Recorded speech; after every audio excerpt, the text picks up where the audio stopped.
would have made my slot machine day. Welcome back, State of the Race coverage at 10:06. The Alderman of the 5th Ward, John Meehan, is in the studio. Almost locked him out of the building today. Heard he was coming. How are you doing, Alderman Meehan? Good, very, very good. A beautiful day today. Spring is fighting its way through the winter season. Oh, man, I'm so excited for this day to be over. It's beautiful, though. Yeah, well, it's maybe beautiful. You speak of April 1st. That's right. There's always there's a lot of tension as the election draws to an end, and there's a little bit of excitement on that day. Yeah. And then the results come in, and then the community goes on from there. Well, and you just had the last council meeting before the election. Right. I always find those more fascinating to watch than anything else. It just seems like, and it's just not. It's not because of any drama. It's just there's so much business being done right before. Yeah. A potential transition of office for 7. And we're all very conscious of that too. Yeah. It's kind of sometimes kind of quiet. We're kind of just no one's shaking the tables anywhere. It's like, let's just have a nice, easy. And some of those meetings, when you have a good meeting, it can be a good meeting. Sometimes some good discussion comes up, and it's not. It's just sometimes you need a kind of a quiet kind of a meeting. Just sit back and listen and discuss. Yeah. Well, and I think too, it's a reciprocal thing. This government and public agreement, and just how we operate, because we focus a lot more on local government when it gets closer to election day, and it seems like there's a honeymoon period for a couple of months to a year when somebody takes office, no matter who it is. Right. Very true. But when we get to this part of it, it's so hyper focused. From I don't want to say a large because voting numbers are down, but from a very passionate core group of people that I just wish that enthusiasm was all the time so you could continue to have those discussions because, as an alderman, sometimes you don't hear from the public on certain things and you have to go on a gut instinct. I don't know. I don't know what your thoughts are. And oftentimes, you as an elected official in the city, you have to respect all your citizens for the whole city, and then in particular, for my case, my Ward 5. And there's a diversity of opinions back and forth. But sometimes some folks that seem to find so many faults, I wish they would come forward and help the situation in some way. And have a better communication chain, and sometimes just a personal phone call, because all your phone numbers are out there. I mean, you're readily available. Just have a chat, But honestly, things seem like to be going pretty well for your neck of the woods, Alderman Meehan. I had some of my little campaign cards mailed out because it is almost impossible, unless you've been alderman like Charlie Brake for 30 years, to visit and know everybody. But a lot of people know me. But I did get a card back, and it was a sincerely letter, and this fellow was, "How can you ask me to vote for you because I don't even know you?" Well, the card kind of filled him in, and I immediately, and he had one of my cards torn in half, and so I went to his house and rang his doorbell. It was kind of an interesting house, and never came to the door, but I left my card, said, "Give me a call, I will, anyone who calls me, I will call them back." Yeah. Anyone. Yeah. It's somewhat frustrating when you get a phone number. This number has been disconnected, or this one is no longer, or this one is not accepting messages. And after I call 4 times, I just can't. Yeah. You got to move on down. But when someone calls me, I do call them back, and I get to know a new constituent in the ward. Well, and a new neighbor, and that's something I hit a lot about a good neighbor. That's why I brought this up, because you've been really one of the alderman candidates that really keeps talking about this neighborhood atmosphere stuff. Yes. So let's talk a little bit about that, because in Ward 5, it's so fascinating to me how this breaks down. I mean, you got to stretch, and it covers a lot of terrain. You got a lot of geography there, but you also have a lot of different different backgrounds. Yeah, it's a diverse population. You have some senior citizens. You have some new, quite a number of new residents. Very much so. And I met several of them. And then you have younger families with children. And there's a whole group of people. And if you look at the wards, there's 7 of them. They kind of come up from the river, kind of, what direction would that be? Going north. And they're all kind of scribbled around. And it's all, Yeah. So it's still taking me some time to get to know, is this my ward, or is this? And when you're driving down one street where a ward is on one side and then the other, but then it moves in. So it's just, just getting to know your neighbors in your ward. I feel bad for Ward 2 candidates because that jigsaw puzzle by Godfrey's just got to be fun. Yeah. Miss McAfee told me she's going to get a rollerblade. No, a skateboard to do her ward, But she's good. She's well, good. And what are you most proud of in just your time since you assumed? Because you haven't done election time yet. This is my first election, and I really did it to honor Charlie Brake because he talked to me quite a long time about taking over when it came his time. I really don't know why he retired. He was only 92, but anyway, he and I knew each other. He liked what I did. I liked what he did, and he asked me. So I'm kind of running this one time out of respect for him. Well, and is there anything that's kind of on the front of your mind when you're driving down Ward 5 and it could, is it like a project or any streets, infrastructural issues that you're looking to accomplish? Well, it's interesting. I'm retired, thank goodness, because as an alderman, I don't know how you could do it if you have a full-time job.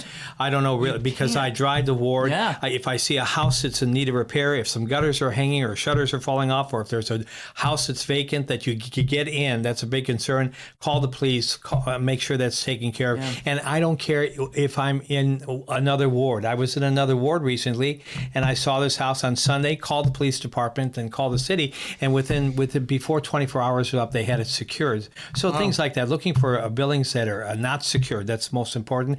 And of course, this situation that comes up all the time, every spring, are potholes. Yep. Go to Chicago, potholes. Go to St. Louis, potholes. Go to Alton, potholes. So things like that. Yeah. Well, and too, I always make the joke that election season's always the worst time of the year for an incumbent for local stuff because that's when the freeze thaw happens and you start getting the roads. Is there any roads that you're looking at that you want to add to your list or? Well, I don't know. There are a couple of little projects. There's a lovely little subdivision up off Humbert Road, Pebble Creek. Oh, that is nice place. And when our city was absorbed that community, there was a bridge on that road. And when it was put in by the builder, it was not put in properly. It's a bridge. It's not a hole. It's not a pothole. It is a bridge. So we are working on it. We have the funds, but it cannot just be slabbed together. You have to have professional designers come out there. They have to design it and put it together correctly. It's going to take some time. So, Well, and going forward too, just a quick follow up to that, to get that across the finish line, you have to have a good relationship with 3 other alder people, right. And that's something I think is so important for the public to know sometimes is it's not, your alderman or alderwoman could have the greatest ideas, but if it's not going with what needs to be done for the greater good for those 4, you aren't going to get the votes. How important do you think your collaboration has been just currently among the other alder people, and do you think that it's been a good relationship on council? I think, there are 7 wards and 7 alder persons, and they're each trying to do the best they can for their ward. So we work together, we support each other in our needs. Okay, myself with my ward, I have a lot of connections with the director of streets and things like that, and the people that I have worked with the city are really, really good people, from the chief of police, fire chief to Mr. Parsons with the street department. They're good people. So you first of all thank them for their work. Absolutely. And then you kind of ask, I have a little problem. You mentioned there's Fairview Drive that runs off Humbert. I'm trying to, that is on the list and it's supposed to be done this spring, but that's what I'm told. And I'm just keeping all my thumbs and fingers across, that happens. But then one of the major projects, we had Main Street from Hillcrest all the way down to Broadway was redone. Yep. And then within the next year or so, they're going to do from Hillcrest to College. I had some concerns, people calling me down the end of Main Street about how bad it was. Well, we had it paved. Beautiful from curb to curb. Now I get calls, it's a racetrack. Well, that does happen whenever the roads are fixed. Yeah, and it's beautiful, so I wish we could snap our fingers and do that for all the streets. Well, you hit something there. You said something that I think is great to take into a commercial break. And, you're right now during election season, especially, just with where things are at, a lot of times I think people can't separate the personal side from the political side. Right. And, you're sitting here and it's, these are great people. These are nice men. These are nice women. And it's this old kind of school way of going about campaigning and going about doing this. And how do you think is that something you prided yourself in on maintaining a decorum? Oh, I'm honored. I'm honored. In fact, I said to one of the can I give this number? Oh, no, please, Mr. Meehan, don't do that. I give it because so they're good people and they are listening and caring, and they and when you want to meet with them, they'll meet with you. I mean, I could have them come to my home, or I met one at a certain location. We did some driving around to look around at things, So they're good. They're good people, Well, and while I take a power nap during this commercial break, we're going to come back and talk with Alderman Meehan a little bit more, and just get to touch a base ahead of April 1st, which is Tuesday. We're closed. Yes. Remember those commercials? Tuesday, we're closed. And they pull the light string. Yep. I love that place. Anyway, weekends only furniture. That's what it was. Right. That's right. The light goes off. The light goes off. Okay. We're going to talk more, though, with Alderman Meehan. We'll talk a little bit more about some of the things that you've been able to do, the community involvement side of things, and just have a good chat and keep moving forward on this Friday morning. You stay there. We'll stay here on RiverBender.com and Roku TV. Oh no, another bad headache? Yeah. Maybe it's time to see your doctor. OSF Healthcare can handle all of your family's primary care needs, including diagnosing health issues or referring you to a specialist. Schedule an appointment today. No matter the season, Play It Again Sports in Edwardsville has the gear the athletes need to get in the game. Whether you're shopping for the newest sports equipment or saving money on quality used gear, Play It Again Sports carries what you need to maximize performance to get the most out of every swing, kick, stroke, or shot. We'll even buy your used goods, paying cash on the spot. We carry all the gear for all the sports all year long. We're your hometown sporting goods store. Play It Again Sports, conveniently located at 4 Club Center Court in Edwardsville. Yo, what up? It's Mike Keith, the proud graduate of Lewis and Clark Community College. I got my start in broadcasting and now I work all over the country. I discovered my path in media, but I could have been an electrician. Or I could have been a nurse. Maybe not. Get paid to go solar. We're not solar bros. At Grid, we're solar pros. We explain the process behind solar power so you can make an informed decision. We'll work with you to make owning your power as simple as possible and affordable with zero down financing and payment options. Our only goal is to save you money. Call Grid when you're ready to be independent of the power company. Looking for the best barbecue in Madison County? Head over to Carver's Barbecue in Godfrey, Illinois. From loaded barbecue nachos to mouth-watering pulled pork, brisket, ribs, and more, Carver's serves up award-winning flavors you'll love. Family-owned, Carver's is all about fresh, made in-house dishes served daily. Come visit us at 2716 Groveland in Godfrey, or give us a call at 618-467-9999. Order online, get it catered, or stop by for the best smoked meats around. Where great flavors meet family tradition, you'll find Carver's Barbecue. Since 1993, Sparks Junk Removal is always adapting to the needs of our clients. That is why we now offer weekly trash pickup for selected areas. Plus, we offer driveway-safe rubber-tired dumpster rental. Give us a call today at 618-781-1407 or visit us at sparksjunkremoval.net. You're listening to Our Daily Show with CJ Nasello on RiverBender.com.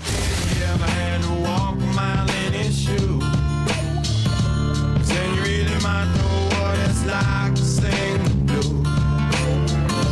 Yeah, then you really might know what it's like. Yeah, then you really might know what it's like. Yeah, then you really might know what it's like. Yeah, then you really might know. Welcome back, Daily Show, hitting you in the nose. 1019. You couldn't hear that conversation. 1019, a little bit of change. Man, I always have the best segments during the break. I feel like if I ever just decided just to tape the commercial breaks, I'd get a heck of a lot more views. Sure. We talk, but getting back into this, with the Fifth Ward, I think it's so interesting to hear you talk about this neighbor atmosphere. Because it seems like, for a long time, Alton did really have this kind of really all-encompassing I aspect think that was of the... not only in Alton. You think that was more? When I was a little kid, things were very different. People didn't have air conditioning in the summertime. They sit on the front porch. My father would hose down the front porch because it was so hot, and then we'd sit out there, and the neighbors would come around and talk, and the kids would play on the block. So the idea of neighbors being close together, neighbors, that was something that happened all over, and it's been lost through the years. And I've always liked that. I've always got to know my neighbors. Do you think there's anything that the city could provide or look into to, create more opportunities for connection? The city offers a lot of events and True. things. A lot of great events, where communities could get together for good times. For example, the Juneteenth celebration that was so much fun. on Salu Park. Oh my! I always get called on how I pronounce that. S-A-L. Salu. Salu. Well, I came down. Say when I came down Alton, I didn't want to call that bird up there on the. I wanted to call it the Piazza bird. Now it's Piasol. I don't know how that came to be, but anyway. But events like that, really, if you've never gone to that, it is great. They had politicians there, and they had lots of good food and music, and they cleaned up the park. Yeah. It was wonderful. But there are events like that. There are events that happen down at Riverfront Park. There are concerts. There's sometimes at Labor Day they have the big fair down there and things like that. And try and get involved in those acts. Some churches do wonderful jobs, and when a church opens up their doors and their parking lot to a carnival or something, there's no saying, "Do you go church here?" You go down, and it's a good way to run into people that you get to know new neighbors down there. What do you think, just on top of that, too, the best aspect of the Fifth Ward is when it comes to, that sense of community, or just some of the things that you witnessed driving through the streets as you're observing? This is kind of crazy. Sometimes I think like Fast Eddie's, but Fast Eddie's is not that's a good place for adults. You have to be 21. A good place to go down there and meet people in the community and that. But we have Upper Alton. I'm a member of the Upper Alton Business Association. We have some good businesses up there. We support them, and we want them to thrive, and we want our community, the whole community, Ward 5 and all others. And when we put our plants up there, we'll be putting the plants up at the end of May, Yeah. So those are, and listen, we are looking, please, folks, if you could give some time watering plants, we need you. Contact me or contact Scott Newdecker. We don't need, I'll do it Tuesday morning, July 5th. No, can you take a week or something? It's relaxing.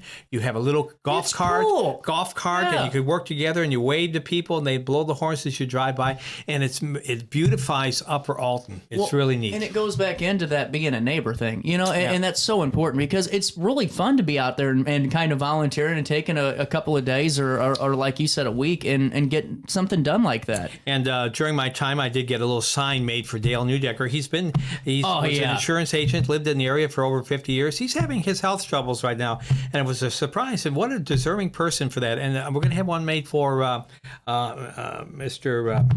Charlie Brake. We're going to have a little. Should be. And sometimes that happens where someone has done something really significant, not just a 10-year stint or something, but maybe 30, 40 years as a pastor, or as something good for the community to create a neighborhood atmosphere. We give them a little bit of an incentive, like an award and honor to have a little street named after him, or a proclamation. Well, and it's important because that goes into Alton's history, and I mean, you have this, and I always kind of would make the joke, John, when I was out in like Austin and Georgetown and doing all those things, because you'd go take a drive in Texas and they look at this historic town, and it's like, I'm sure it is, but you see some of these places that they call historic because it has 4 buildings in a town square. They don't have Robert Wadlow, the Lincoln Douglas debates, and all this Lyman Trumbull and all these wonderful homes and what I'm neighborhoods saying? and parks. I mean, we truly have a historic area we live in, and it's really good to preserve that and add to it by recognizing the current folks that are doing just as much work. Yes. So, well, going as we're looking ahead to Monday or Tuesday, what are your thoughts? Just if I can get in the mind of John Meehan a little bit. I'm anticipating kind of the end of the campaigns and all that,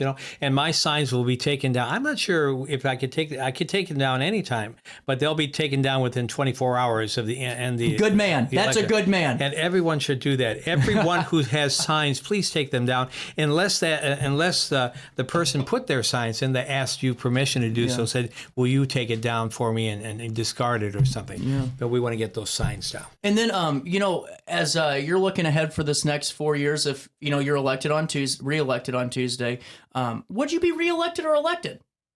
Because you were appointed. I would be elected, I would imagine. Elected a little interesting. Elected for the first time. Yeah, that's a little interesting tidbit right there. Right, and the thing is, Betsy Allen, she was appointed, and she's choosing not to run for alderman, but she's running for treasurer of the city. Right. So this is her first time in any elected role. Let me ask you this before is there anything that you experienced that you never thought that you'd experience in this campaign? This campaign? Oh, I don't know. I'd have to think about that. That's an interesting question to throw at you. I know it is. It's just like, because to me, you've done a lot of really cool stuff. You've been active. I will say this, though. I had a large group of neighbors, and I knew people because I'm in different activities throughout the year. But I have met and learn to care for and know. Now I can identify that house, who's there, and whenever I get someone's name, I have their phone number and their name and their problem. So when they call, I say, Beth, how are you? Did they take care of those trees, or did they take care of that? I drive around. I know the garbage the lady at the Republic Garbage, if you throw something large out, you get 4 free pickups. You have to call the Republic. So if someone throws out a couch, I call immediately, talk to the garbage people, and they'll affirm that Mr. Meehan, they have called already, or you have called, and it will be taken care of on Tuesday. So you do stuff like that. So you get to know people, and there's so many good people here in Alton. Well, and honestly, it's been great to have you on the show the times that you have been, and best of luck on Tuesday. I hope that we'll be keeping this conversation going regardless of what happens. Sure, I'd like to come back. And how was your old bakery the other day? My old bakery. Oh, yeah. Yeah, I love that place. Isn't that such a fun time? I ran into you there. Yeah, it was fun. Just a neat place, a neat history. It's a tremendous investment that family 10 made. years. When you walk in that brewery, you're talking about $1 million, $2 million worth of equipment. And they're great people. It's a great building, and that's why I don't go in very much. I think Mr. Simmons owns the building right now, but he has plans for that too. So I feel that's why I don't go in too much, because every time I go in, I bring that property value down to the dollars. With that being said, best of luck on Tuesday. We'll talk again soon. 10:27. State of the Race coverage continues with our final campaign interview. Yes.